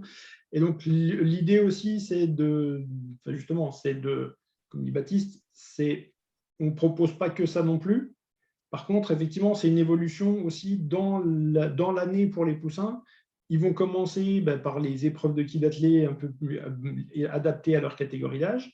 Et puis, sur la fin de l'année, parce que c'est pareil, si vous proposez que ça toute l'année, ou que des poussathlons, ou que des triathlons, à un moment donné, c'est pas forcément intéressant. Donc, l'idée, c'est de pouvoir justement proposer deux types d'épreuves, enfin, de faire 2 ou 3 rencontres poussathlon avec des épreuves différentes. Mais au début d'année, on est plutôt sur du kid. En plus, l'intérêt aussi, c'est que dans vos poussins, vous en avez qui sont là depuis 3 ou 4 ans, puis vous en avez qui débutent. Donc, si vous faites à des débutants, vous attaquez direct par le poussathlon, ils ne vont pas forcément savoir où ils habitent. Alors que si vous attaquez par du kid athlé, par de la motricité, des choses un peu plus généralistes, pour arriver sur des épreuves un petit peu plus codifiées du poussathlon et du triathlon, ça va permettre aux nouveaux, à ceux qui débutent, de s'adapter. Cette table-là, la table-là qui est montrée, c'est aussi une table nationale qui est utilisée, qui est censée entre guillemets être utilisée partout en France. Donc c'est déjà un bon repère par rapport à l'évolution qu'ils auront après en benjamin, notamment sur les triathlons. L'intérêt du poussathlon aussi, comme on le fait nous en tout cas au kid régional, c'est qu'il y a un classement individuel, mais qu'on peut aussi très bien faire un classement collectif. Et tous les gamins, ils s'y retrouvent. Je sais que moi, mes gamins, les plus costauds, ils sortent du kid athlé du poussathlon, du coup, en se disant, tiens, j'étais dans le top 5. Par contre, ceux qui débutent et qui ont peut-être un petit peu plus de mal, qui sont un peu moins avancés en motricité, ils vont retenir, on a fait 6e par équipe. Et c'est ça qui est pour moi, en tout cas, je ne sais pas ce que tout le monde en pense, mais quel point fort du poussathlon, c'est que ça permet d'avoir une double lecture de résultats en fonction des envies ou des possibilités des enfants aussi. Mais là, on a eu un poussathlon régional? Oui. Oui, en fait, le kid régional, il s'appelait kid athlé, mais les épreuves, c'était poussathlon. Ouais, d'accord. Okay. Donc, les éveils ont fait kid athlé avec un classement que par équipe, et les poussins ont fait le poussathlon avec un classement et par équipe et individuel.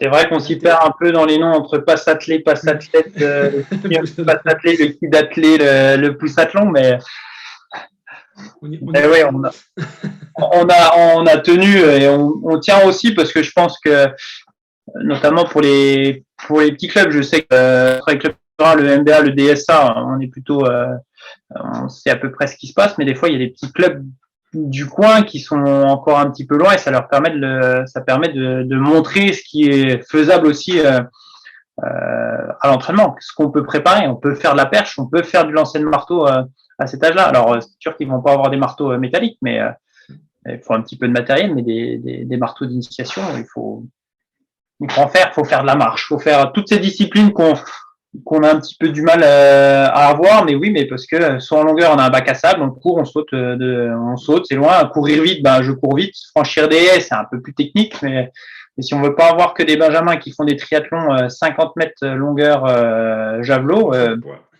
voilà.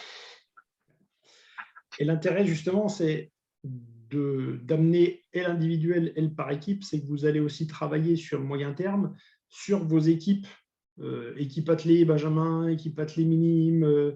Voilà, l'exemple le plus flagrant, pour moi, c'est le JCA, parce que j'ai aussi poussé dans ce sens-là il y a très longtemps déjà, sur la formation des jeunes, etc.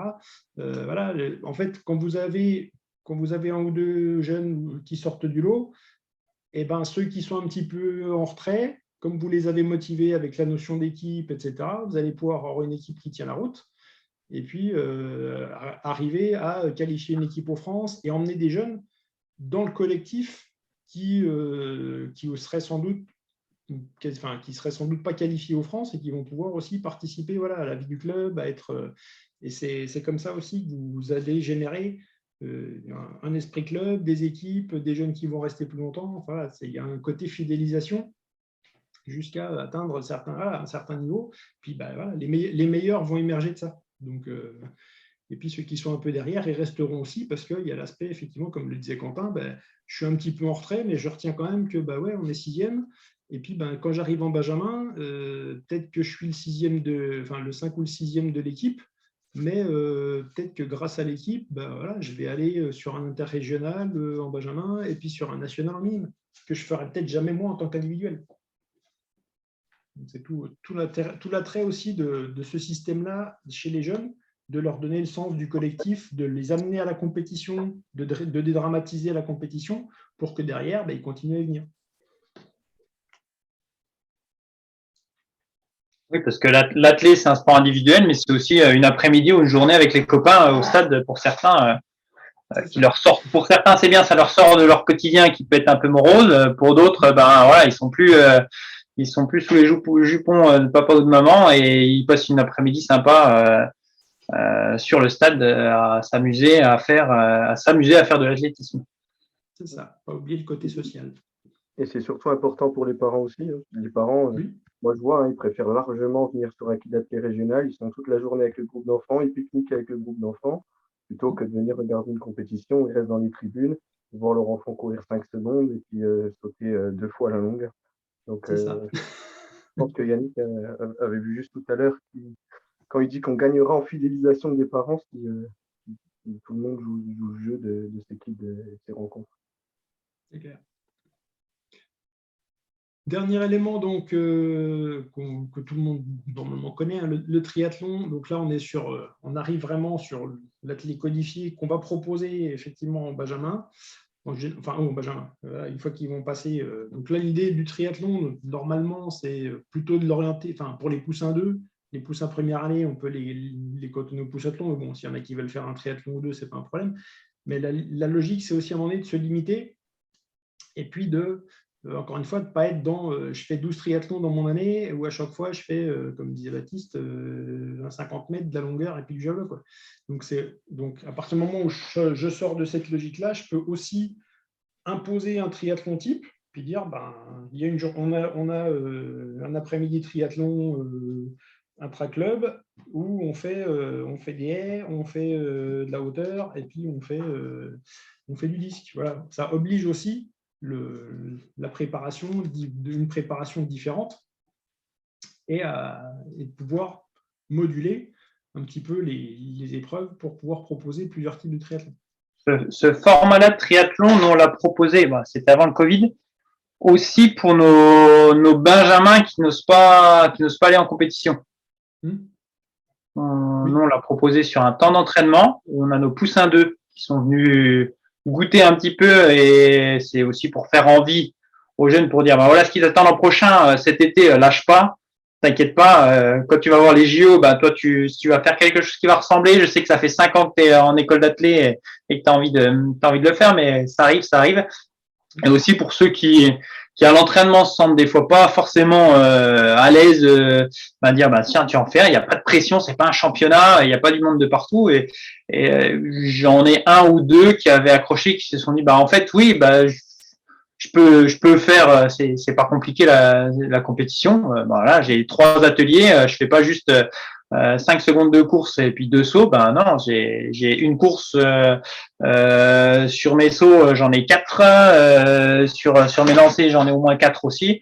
Je passe une après-midi qui est plutôt sympa. D'où aussi le format des compétitions quand il est de 2 heures, c'est que si on fait une compétition sur 4 heures en poussin, et qu'après en 15 minutes, parce qu'il a ses deux concours et sa course en benjamin, sa compétition est finie, les gamins, certains peuvent être un peu dégoûtés, quoi. Moi, je suis venu, j'ai fait 2 heures de bus, j'ai fait 15 minutes d'activité, puis après, j'ai plus rien fait. Et c'est pour ça que je pense qu'il faut qu'on repense aussi notre modèle justement sur les benjamins. Pas forcément les minimes, après c'est un peu différent parce que ils commencent à se spécialiser, à avoir leurs épreuves à eux. Par contre, je pense qu'on est sur les benjamins, on pourrait très bien envisager de faire pareil, c'est-à-dire à un moment donné dire en fait aujourd'hui il y a une compétition de benjamin, mais il y a un triathlon où il y a 4 épreuves. Tu mets une course de durée et puis une course de vitesse, de vitesse ou des haies, et puis un saut, un lancer, et à un moment donné, tu dis, ok, vous venez, et tout le monde fait ça. Ce qui serait bien aussi, je pense, c'est de prendre un petit peu l'habitude de ce qui se fait dans les îles pour l'avoir vécu en Martinique, c'est ouvrir la compète avec les relais. Avec des relais, ça peut être pas, c'est quelque chose qui peut être aussi des choses qu'on peut, je pense, exploiter. On va dire, la compète, ça commence par un relais 4x60, puis on embarque un peu tout le monde dans le relais 4x60. On fait nos séries de relais, puis après, on fait, tu fais course ouverte, on enchaîne les courses, concours ouvert, hop, les gamins ils viennent, ils repartent, et puis donner du mouvement dans le. Quitte à doubler ou tripler les concours sur les lieux où c'est possible, quoi. C'est-à-dire, quand tu as 2 ou 3 sautoirs en longueur, tu dis si on fait de la longueur ou du triple, on fait 2 concours ouverts. Si on fait du javelot, on fait 2 aires de javelot ou 3 aires de javelot si c'est possible. Et puis on essaye de mettre du mouvement aussi. Et puis je pense pas hésiter aussi à faire des compétitions encore sur les benjamins intra-club, parce que foncièrement, que les résultats soient officiels ou pas, en benjamin, entre guillemets, on s'en fout un peu, quoi. La médaille est quand même importante. S'il commence là, on est vraiment chez les benjamins. Il y a des médailles. Donc voilà, mais rien n'empêche d'avoir des médailles comme on le fait au kits, c'est que chaque jeune est récompensé à la fin du kit d'athlé ou de son poussathlon. On met un peu plus en avant les 3 équipes qui gagnent, les 3 ou 5 meilleurs poussins, mais tout le monde repart récompensé quand même de sa journée. C'est clair. Donc voilà, je pense qu'il y a encore des choses à repenser dans l'organisation des épreuves de jeunes pour effectivement que ça soit plus court, plus dynamique, qu'on soit puis qu'on continue à leur donner envie de venir aux compétitions. Donc ça, c'est la table de cotation triathlon poussin. Donc vous avez vu, pareil, pas de performance à 0. On commence toujours à 1, et puis donc jusqu'à 40 points dans les différentes disciplines. Donc ça, c'est pareil, ça permet de faire. Et on ne se prend pas non plus la tête, on est 50 mètres, on est au 10e. Sur les sauts longueur, on est à 5 cm près. On n'est pas là, lui il a fait 38, l'autre 39. Non, on est.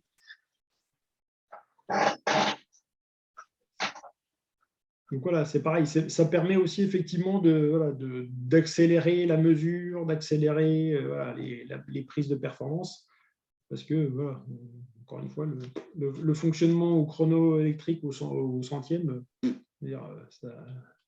c'est pas, on s'y intéresse pas, on s'y intéressera plus tard. Pour l'instant, l'idée, c'est de voir un petit peu le niveau d'ensemble de nos jeunes.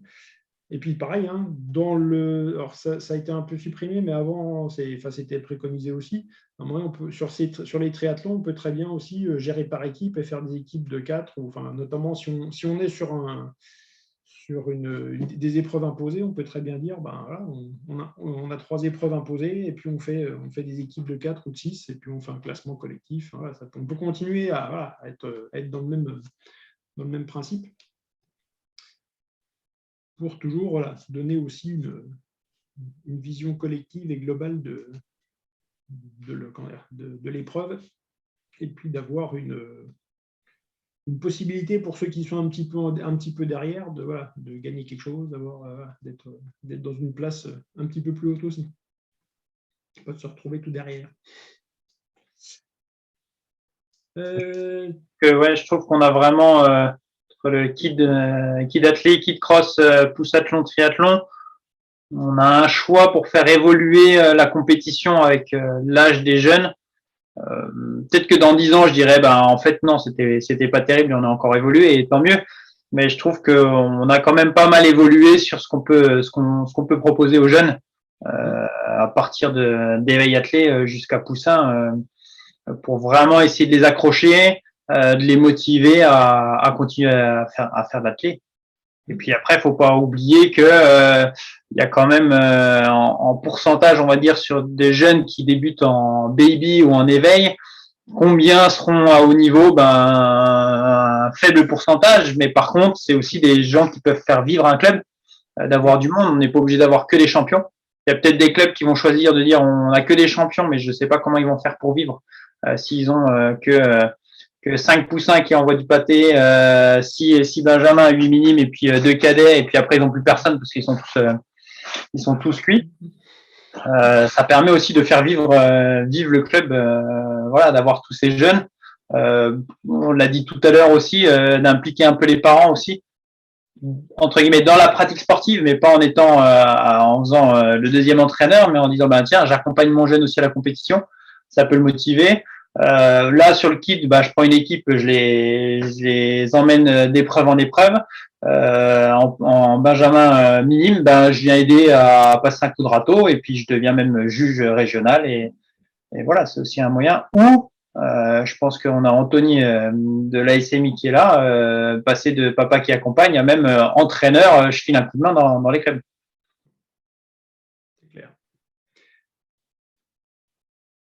Tu avais 2-3 outils à partager, c'est ça, hein? Tu voulais montrer un petit peu quelques trucs et astuces sur les… Il y a des formats aussi de compétition dont on n'a pas parlé, mais par exemple, ces compétitions-là, on peut avoir le côté officiel, mais on peut aussi avoir le côté un peu plus festif pour ouvrir la saison ou pour terminer la saison. Moi, je sais qu'on propose un kit famille où en fait les équipes sont composées par les familles, par le père, la mère, les frangins, les amis parce qu'ils se connaissent.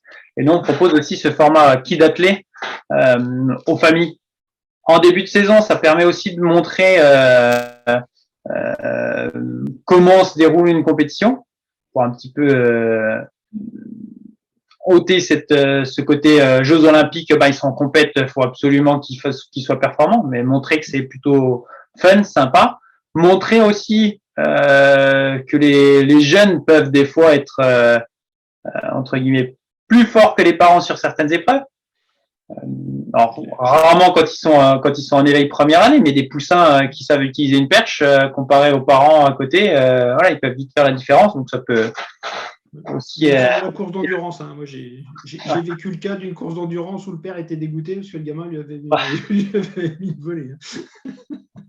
Ou en fin d'année aussi sur la fête du club où on propose une petite animation. Tout le monde qui peut être plutôt sympa. Ou dedans, on peut, au lieu de faire un relais avec forcément un anneau ou un bâton, on fait un relais avec un gros Swiss ball dans les mains. Il y a plein pense qu'au niveau de l'imagination, faut y aller sur les compétitions comme ça, plutôt petite famille, et être un petit peu plus entre guillemets sérieux sur les compétitions qu'on a après courant de l'année, parce que si les jeunes arrivent en Benjamin et ils se disent ouais, c'est super bien, on fait que de s'amuser, il y a la mascotte, on fait des trucs trop fun, et qu'en Benjamin ils se retrouvent derrière la ligne du 50 mètres parce qu'ils ont choisi 50 mètres, après ils vont faire un marteau, et puis après ils vont faire triple saut, et que le juge va un peu moins rigoler parce que faut quand même que l'épreuve se déroule, ça va leur faire bizarre. Ouais, faut un peu de tout. Donc voilà.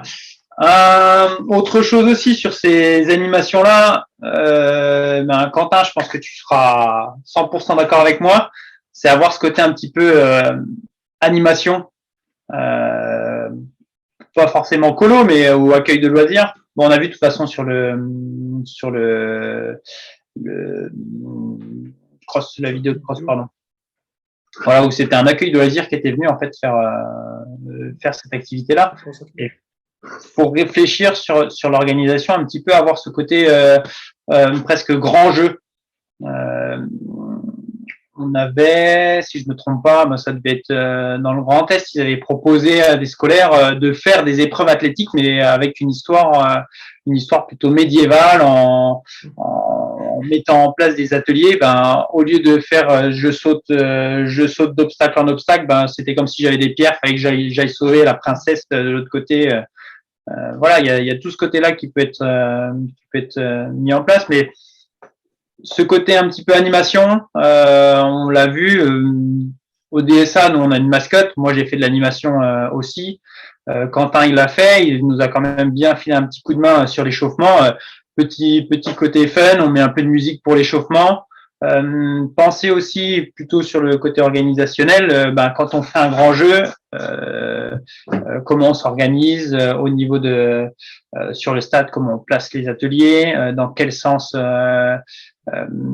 les équipes vont se déplacer. Voilà, il y a toutes ces choses-là que quand on fait des colos, des grands jeux, on a besoin d'y penser. Et que des fois, on n'a pas forcément, quand on vient pas de ce monde-là, qu'on n'a pas forcément des formations, qu'on est des parents et qu'on vient filer un coup de main, ça c'est des choses, c'est ce côté un petit peu animation qui peut vraiment ajouter un plus à l'événement.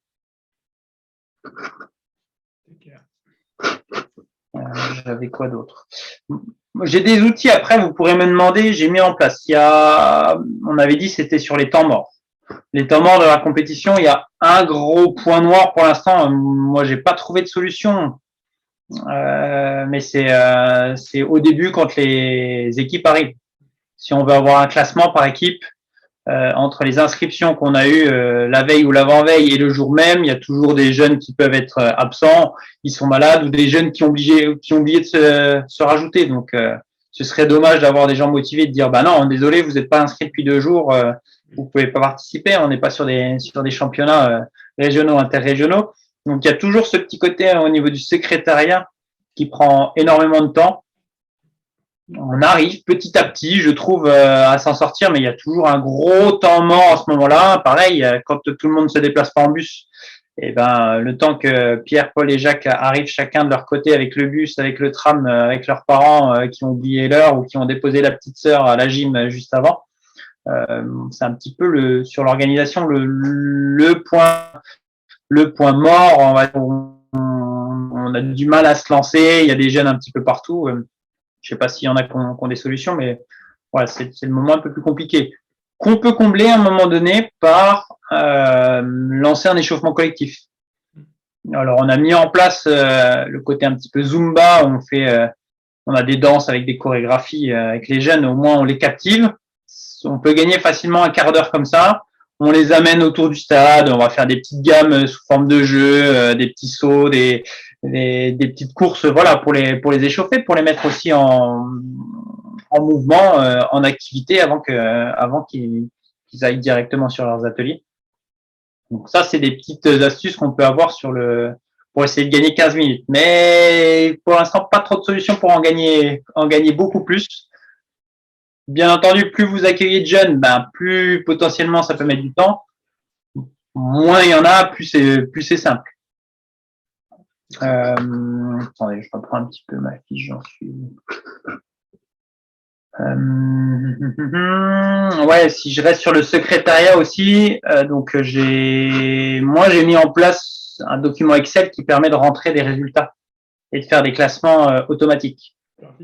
Donc s'il y en a qui en ont besoin, faut pas hésiter à me demander, je peux vous le passer. Après, c'est moi qui l'ai fait, donc dans mon fonctionnement, dans ma tête, ça va très bien. Je sais que pour certains, peut-être que c'est pas forcément compréhensible, mais un autre temps où c'était un peu compliqué, c'est que quand on a un résultat, avant, on avait une fiche et ils nous renvoyaient la fiche. Chaque équipe, à la fin, on avait la fiche de chaque équipe avec des fois 6 voire 10 ateliers. Il fallait qu'on s'amuse à comparer les résultats pour faire un classement. Donc, très compliqué. Là, on a mis en place, on a un document Excel. Après chaque épreuve, en fait, on a le responsable, mais des fois, c'est pas le responsable, c'est un jeune de l'équipe qui a un petit bout de papier où il y a marqué le nom de son équipe, l'épreuve, le nombre de points, qui va le renvoyer au secrétariat. Comme ça, le secrétariat, même principe que sur les compétitions qu'on a sur chez les Benjamins minimes, au secrétariat, il rentre tout au long de la compétition les résultats. Et à la fin, c'est ce que la Fédé préconise, mais ils nous ont jamais donné trop de solutions là-dessus. Ils disaient, en un quart d'heure, on a tous les résultats et on peut faire la remise de récompense. Donc, soit fallait être super bon en calcul mental, soit fallait avoir des petits outils. Donc, ça, moi, je le laisse sur le format Kidathlé. Je l'ai aussi sur le format Poussathlon, où là, il faut aussi faire le calcul de, si on a 6 épreuves, on prend que les 5 meilleures performances. Et il faut aussi sortir du coup dans le classement par équipe et aussi faire un classement par individuel, différencié par genre garçon-fille. Donc ça, je peux le passer s'il y en a qui ont besoin, et c'est plutôt pas trop mal. Je retourne sur, il y a Anthony qui était là et puis Quentin, mais sur les résultats, en gros, mis à part quand on a besoin d'attendre une dernière équipe qui est sur un atelier, 15 minutes après, on est déjà en train de commencer à faire les récompenses. Donc ça, c'est plutôt bien. Sinon, ressortir les bonnes vieilles mascottes, faire une course de mascotte au milieu si on a besoin de gagner du temps en 10-15 minutes, une petite animation. Ça peut être aussi amener un athlète phare du club et dire tiens, il est là, il se présente, il explique ce qu'il a fait. Ça peut être aussi l'occasion, ou une petite démonstration de sauteur à la perche s'il y a besoin de gagner 15-20 minutes. Ça peut être aussi des idées pour mettre en avant aussi les bons athlètes du club.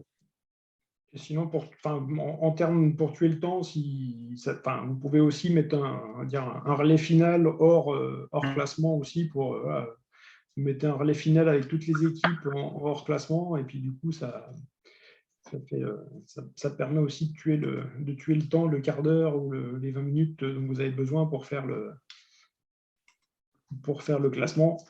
C'est aussi envisageable de mettre une petite animation relais à la fin aussi. Oui, tout à fait. Voilà, c'est un des points un peu compliqués, on va dire, sur une organisation où on a énormément de monde, c'est côté secrétariat, c'est accueillir les équipes, faire les modifications. Et puis après remettre les résultats. Qu'est-ce qu'il y a comme autre astuce aussi, quand vous avez des benjamins et des poussins, il y a aussi ce côté au niveau des dossards, comment on les reconnaît. Moi je sais qu'on a mis en place des dossards comme ça. Sinon on mettait des noms, tiens il me le fout, mais on avait mis des noms d'athlètes, et des couleurs de dossards. Et après, vu que c'était sur le Poussathlon, on avait des numéros différents pour chaque jeune, pour que les résultats, on sache que le numéro 1 a fait telle performance, le numéro 2, le numéro 3. Donc, il y a ces choses-là auxquelles il faut penser, qui permettent aussi, vu que c'est des fois un parent, voire 2 parents qui gèrent toute une équipe, mais ils connaissent pas forcément tous les jeunes. Des fois, on a des équipes jusqu'à 12, et on les reconnaît un peu plus facilement. Si on sait qu'on est poussin et que c'est des dossards verts, si on a des bleus avec nous, c'est que ça va pas. Ou s'ils ont pas le même nom, même si je connais pas l'athlète, s'ils ont pas le même nom, c'est qu'ils sont pas censés être dans la même équipe. Voilà. Et ça c'est les astuces aussi d'Instit, c'est que les enfants se reconnaissent plus avec un nom d'équipe, alors que ça soit des athlètes. Nous, pour les éveils, souvent on utilise des noms d'animaux pour dire l'équipe des crocodiles, et tout le monde sait qui est l'équipe des crocodiles. si on appelle l'équipe du DSA Saint-Vite, par exemple, ben, en fait, il y a plein de jeunes qui disent, ben, moi, j'habite pas Saint-Vite, j'habite à côté. Moi, je suis au DSA, mais je sais pas si c'est l'équipe de Saint-Vite, ils se reconnaissent pas. Alors, quand il y a plein de DSA, nous, on est beaucoup. Alors, voilà, mais des fois, ça peut être pareil sur les clubs à section. Et puis, du coup, on dit l'équipe, voilà, l'équipe des éléphants, certains, ils font la tête au début, mais finalement, c'est sympa. Et ben, ils se reconnaissent tous. Ils savent tous que c'est l'équipe des éléphants. Ils se disent pas, ah ben moi je suis l'équipe du DSA de telle personne. Notamment si des fois il faut mixer deux clubs pour éviter d'avoir. C'est intéressant de mixer les clubs. Hein, mais, enfin, après, c'est pas forcément facile sur un régional, c'est très compliqué. Mais en fait, on se rend compte justement quand on mixe les clubs que les gamins ils sont par équipe, ils sont plus par club en fait. C'est ça qui est intéressant justement. On parle de socialisation justement, et c'est aussi un des intérêts Alors, je pense que le top du top, ce serait presque d'avoir des équipes pas au tirage au sort, mais au hasard, et que toutes les équipes soient formées le jour même. C'est clair, mais techniquement, c'est pas possible. Ouais. Mais dans l'absolu, tu as raison. C'est faire des équipes avec un du DSA, deux du MBA, un de l'EJCA, machin. Enfin, là, ça pourrait être nous, on l'a eu fait localement. Quand moi, je m'occupe un peu plus du KID au niveau du Jura. Et c'est vrai que on se rendait compte justement, et c'est un parent qui m'avait fait la remarque, qui m'avait dit, t'as vu, les gamins là, ils sont en équipe, ils sont pas avec ceux de leur club, ils sont en équipe. Donc ça donne aussi un côté social sympa de dire bah ouais, j'ai des copains dans les autres clubs aussi. Donc, et ça va aussi encourager justement. Parce que ce qui fait aussi qu'on reste dans le domaine sportif, c'est qu'on se fait, on se fait des connaissances, on se fait des amis dans le giron, bien en dehors de notre club. Donc, c'est aussi ça. Mais certains viennent en compétition parce qu'ils veulent être dans l'équipe avec leurs copains. Il y a ça aussi. Faut trouver le bon équilibre. Exactement. Je reprends un petit peu ce que j'avais dit. Ouais, les ateliers aussi, nous, on essaye. Alors, des fois, on le fait pas, mais essayer de les prévoir en avance, parce que comme on a vu, on a un document avec la saison des U12, avec plein de situations autour d'une situation qu'on va utiliser pendant le KID. Et ça peut permettre aussi de préparer sur 4 semaines voire plus votre compétition. Et ne pas ce qui soit juste l'entraînement avant la compétition, à découvrir le triple bond, ce qu'il faut faire exactement, et ils seront moins perdus sur leurs épreuves. Tac. Qu'est-ce qu'on a d'autre? Ce que je peux passer aussi, si vous voulez, moi j'ai fait un petit calendrier récapitulatif pour me dire les choses auxquelles il faut penser, genre 6 mois à l'avance, réserver le stade, 1 mois avant, 2 semaines avant, le jour J. Ça, j'ai aussi où j'ai peut-être plein de petites idées auxquelles vous pensez pas. Ça aussi, je peux vous passer. J'ai mis dans la conversation mon mail, donc faut pas hésiter à m'envoyer le mail. Comme ça, je peux vous répondre. Tac. Se procurer des bouchons. Alors, les bouchons, exactement. Non, mais très bonne idée. Ouais, parce que je trouve que, alors c'est vrai qu'il y a, notamment pour le KID athlé, on parle tout en point. Il faut utiliser des bouchons partout. Moi, je les utilise pas partout, notamment sur des épreuves de relais où c'est, par exemple, pendant 3 minutes, il faut faire un maximum de relais en saut en croix. Moi, personnellement, et en échangeant avec certaines personnes, peut-être sur le point de vue, je préfère faire un relais où tout le monde passe une fois, on a un chrono au 10e, mais on a une performance qui sera comparée aux autres, et tout le monde est passé une fois, plutôt qu'essayer de rentrer dans réfléchi, il faut que ce soit plutôt les meilleurs qui passent la première fois. Une fois qu'on a fait, tout le monde est passé, on essaie que ce soit eux qui repassent. Voilà, on rentre un petit peu dans les stratégies qui je pense, n'ont pas lieu d'être. Voilà, sur ces épreuves-là. Et puis savoir où ils en sont sur 3 minutes, faut compter, faut des bouchons de partout, des caisses de partout. Alors oui, si on utilise des bouchons partout, je pense que les jeunes seront aussi habitués. Ça permet aussi de les rendre un petit peu autonomes, les jeunes. Si on l'utilise pendant les compétitions, ils savent que pendant les ateliers, quand ils sont sur les ateliers en entraînement, bah voilà, j'ai fait mon tour, je mets mon bouchon et on sait qu'à la fin de mon petit atelier, bah, sur l'entraînement, on était à 25 bouchons. C'est pas mal, mais je trouve que sur la compétition, ça complexifie un petit peu parce qu'on recherche, même si c'est avec les éveils, tout le temps à se dire, ben, vu qu'on est comparé aux autres, à comment on peut être meilleur. Et moi, je préfère sur des ateliers où c'est du relais, dire, ben, tiens, tout le monde passe une fois. Et si sur les 10-15 minutes, on peut le faire 3 fois, on garde la meilleure performance, c'est très bien. Après, chacun fait comme il veut, mais pour moi, voilà, je trouve que rien n'empêche d'avoir une performance autant, sachant que pour la comparaison, ce qu'on fait, c'est que par exemple, s'il y a 5 épreuves, la première épreuve, ben, c'est lancer de vortex. Il y a une équipe qui a fait 25 points, une qui a fait 20, une qui a fait 15, et ben ils remportent pas 25, 15 points pour leurs équipes. La meilleure équipe, si au total on est sur une compétition où il y a 8 équipes, la meilleure équipe remporte 8 points, la deuxième 7 points, 6 points, 5 points, 4 points, ainsi.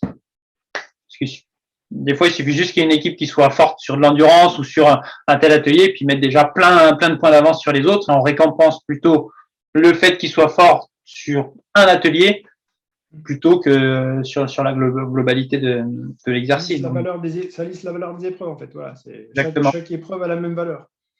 Tout à fait. C'est pas, on se dit pas, ben, il y a une épreuve où on peut avoir beaucoup de points, et puis celle-ci, on met le paquet parce qu'on peut être à fond, et puis des épreuves, on peut avoir 25 points, et des épreuves, on peut en avoir que 10, ça a la même valeur. Ce qu'il faut bien faire aussi, c'est bien pondérer les résultats. Si rien n'empêche d'avoir une équipe à 8, une équipe à 12, eh ben on fait la moyenne des points, et c'est cette moyenne-là qu'on compare entre les équipes. Par expérience, plus les équipes sont petites, plus on trouve, alors c'est pas le cas tout le temps, mais on trouve que c'est plutôt ces équipes-là qui ressortent en haut du classement. Comment l'expliquer, je sais pas trop, mais entre guillemets, plus on a de monde dans l'équipe, plus l'équipe est hétérogène et plus on peut avoir des bons comme des moins bons, et donc le résultat global est lissé, on va dire, dans l'équipe. Plus l'équipe est petite, 6, 4, moins ça a de valeur, et puis et souvent s'ils sont que 4, sauf si c'est parce que avant c'est entre guillemets c'est la dernière équipe, il en restait 4 à placer. Souvent, c'est les motivés du club, donc c'est plutôt des gens qui se débrouillent bien. Et si c'est eux qui remportent, qui sont que 4, je trouve que c'est pas forcément non plus point de vue équité, et le fait d'être plutôt sur le côté collectif. Vous pouvez vous imposer un règlement qui dit qu'il n'y a pas d'équipe à moins de 7 ou 8 aussi. Il y a du travail qui est fait sur le kit d'athlée régional, où on a les équipes quasiment au moins un jour et demi avant. Et moi, j'ai toutes les équipes et je renvoie un petit mail pour dire, ben, attention, telle section du DSA, ben, vous serez avec l'autre section du DSA parce qu'il y a une équipe de 8, une équipe de 4, ben, vous serez 12. Voilà. Ou une équipe où ils sont 26, au lieu d'en mettre, faire des équipes de 8 et 6, ben, en fait, ils vont faire que 2 équipes. On va resserrer un petit peu. Dire on fait 2 équipes complètes et une équipe qui sera mixée avec un autre club. Et puis c'est sûr qu'au niveau du nombre d'équipes, quand vous commencez à avoir plus de 20 équipes pour les placer sur le stade, faut dédoubler, voilà. Plus ils sont, comme on l'a dit, plus ils sont en activité, mieux c'est. Si entre chaque atelier ils doivent attendre 20 minutes, on est sûr qu'on les perd. Je vois un petit coup. Donc, il y a du travail un petit peu en amont. Donc, la petite fiche, mon rétro-planning, pareil, je peux le mettre à disposition. Ça peut peut-être vous donner des idées de choses auxquelles il faut préparer. Alors, ce rétro-planning correspond au kit d'athlée régional. Donc, vous, quand vous faites peut-être votre compétition dans votre section ou dans votre club, vous n'êtes pas obligé de réserver peut-être 6 mois en avance à votre mairie le stade, hein, si c'est sur votre temps d'entraînement.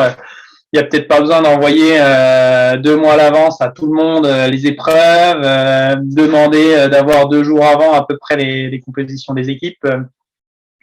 Voilà, il faut vraiment faire chacun à son niveau d'organisation. J'avais quoi d'autre? Le goûter. Si on n'en a pas parlé à la fin, on propose toujours un goûter. Donc on donne des médailles à tout le monde, des coupes pour les 3 premiers. On remet des médailles différentes pour le poussathlon pour ceux qui sont plus classés. Moi j'essaye de récompenser plutôt les 5 premiers et 5 premières pour sortir un petit peu on n'a que les 3 premiers. Voilà, et puis on a toujours un goûter qui va avec. Le côté un petit peu sympa, puis ils viennent de faire 1h30 d'activité, donc c'est plutôt sympa. Alors faut donner un goûter sympa, mais il faut pas non plus leur donner un trop gros goûter si vous voulez que la buvette fonctionne à côté. Non, voilà, on essaye d'avoir un petit gâteau, une petite compote, une petite boisson. Alors à une époque, on avait Riem qui sponsorisait, donc on avait des petites mortuaciennes, c'était sympa, mais ils sponsorisent plus là, donc voilà. Après, il y a toujours ce côté, on va dire, santé. Est-ce que on leur donne des boissons gazeuses ou est-ce qu'on va pas plutôt sur un produit plutôt bio, plutôt naturel? Voilà, c'est toujours la même question, mais c'est des questions aussi de budget derrière. C'est que c'est plus facile d'avoir un gros paquet avec des madeleines ou des BN plutôt que d'avoir des petits gâteaux.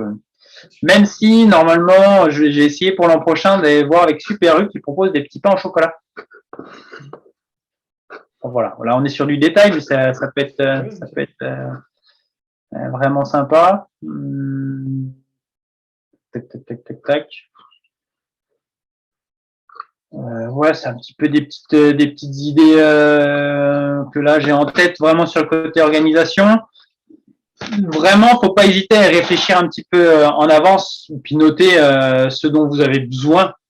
Parce que le jour même, quand vous avez, même s'ils sont que 50, des gamins et que c'est parti, et que vous vous retrouvez un petit peu dans le jus, à pas pouvoir préparer les équipes, et du coup, au lieu de démarrer à 14h15, vous démarrez à 14h45, les gamins commencent à s'impatienter, notamment aussi les parents qui sont présents. Quand c'est la première année, ils voient les compètes, ils disent ils sont bien sympas l'athlète, mais on sait qu'on perd 1 heure à chaque fois au début, à la fin. Ils ont fait 1 heure d'activité, à la fin, ils ont pas de goûter, ils ont pas de médaille, ils repartent. On a encore attendu 1 heure avant d'avoir les résultats. C'est un peu moins fun, et on sait que l'impact des parents, quand même, sur les enfants à cet âge-là est important. Donc, faut entre guillemets aussi faire rêver les parents, si on veut aussi qu'ils s'impliquent dans le club derrière. Donc ça, faut y penser pour éviter de se retrouver le jour J. Un petit peu pour les résultats comment on fait, j'ai pas prévu les récompenses, il y en a pas assez, qu'est-ce que je fais? C'est clair.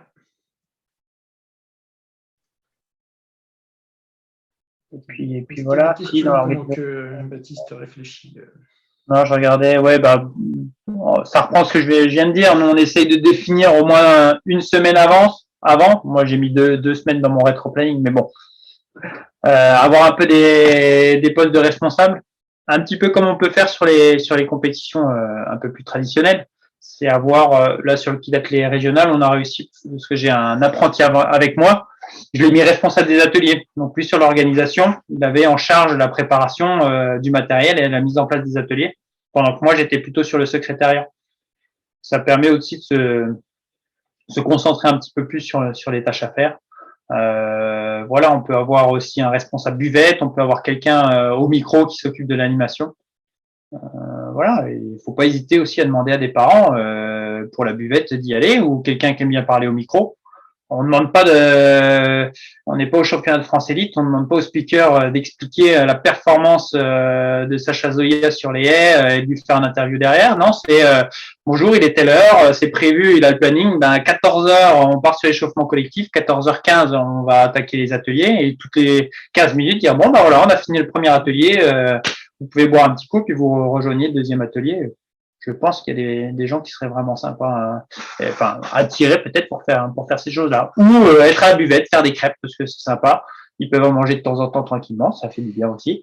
Ou au secrétariat, parce qu'il y a des gens qui sont peut-être bien derrière un ordinateur. Pour accompagner les jeunes, c'est sympa, mais Moi, je sais que j'aime pas trop suivre ma fille, parce que ma fille préfère être avec ses copines et que je reste tranquille. Mais moi, Excel, je maîtrise. Alors, rien n'empêche, je sais mettre des performances sur un Excel, et puis ça me va bien.